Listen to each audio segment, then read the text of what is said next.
It's one of my favorite times of year, and no, it's not necessarily because of all the Christmas lights and delicious goodies everyone is baking right now, although that definitely doesn't hurt.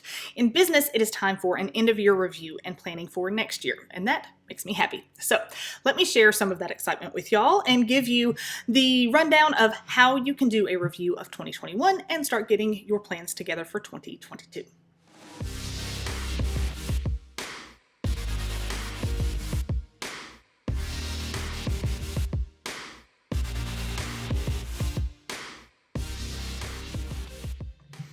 Hey y'all, Savannah Bell here with My Massage World, where I give business advice and strategies for the real world.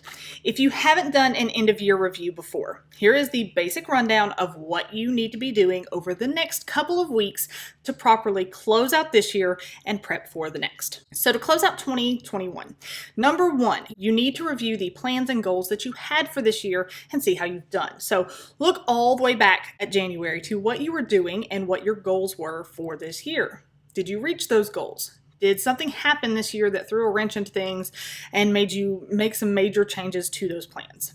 Did you just not carry things out like you wanted to or that you should have? Some things you can't help and some things you can. So celebrate your wins, learn from your mistakes, applaud the necessary flexibility needed at times, and give yourself some grace.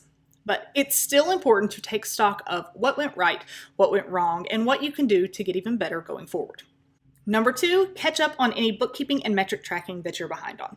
Data is what is going to determine a lot of your goals and plans for next year, so you need this stuff at hand. Set yourself a day, or 5, whatever you need, and catch up on any of your bookkeeping that you've let yourself keep putting off for however long. And don't forget all your KPIs too, your profit per session, your rebooking rate, average client spend, all of that good stuff.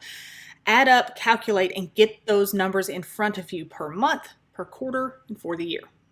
Number three, analyze those numbers. Your finances and KPIs for the year need to not only be written down or typed up somewhere, but you need to take some time to really look at them. Notice any trends, mistakes, successes, obstacles, anything you want to improve going forward. If your net income isn't what you want, that'll determine what you do in your plans for next year. Raise your rates to increase revenue, cut expenses, upsell more to increase average spend, whatever.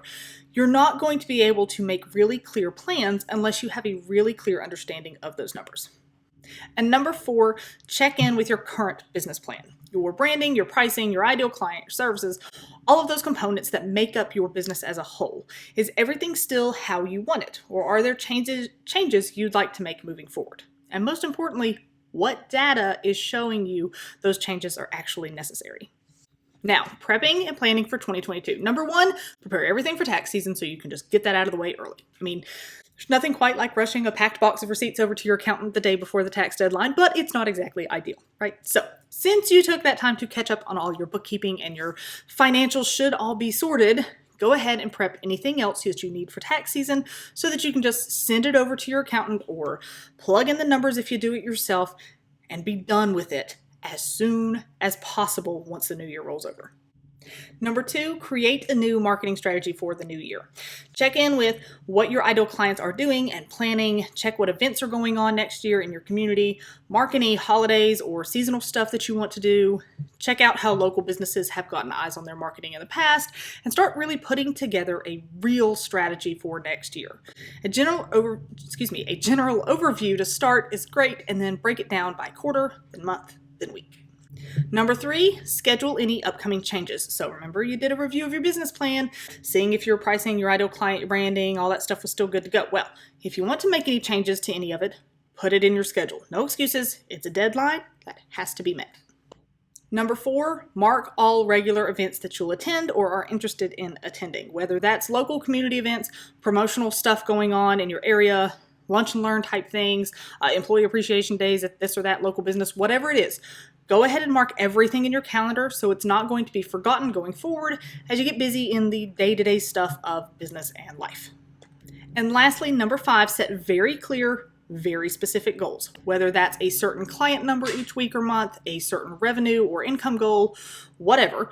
Be extremely clear about your goals for the end of 2022. When you're sitting there next year doing this kind of review, what do you want it to have turned out like? What wins do you want to be sure to have?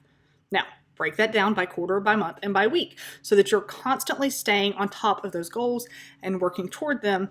In November and December of next year, don't sneak up on you, and before you know it, another year has passed without making much progress in your business. And bonus tip, remind yourself it'll never happen perfectly.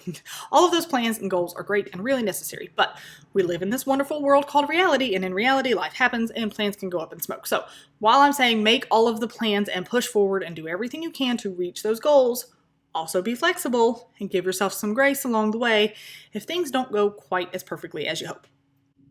And before I go, what might help you a lot with this is our 2022 business planner. It's available right now, so you can keep up with appointments, marketing plans. It is huge. Track all those KPIs, like your rebooking rate and profit per session and all that kind of stuff. It is customizable. It is rearrangeable. You can take out pages and put them back in.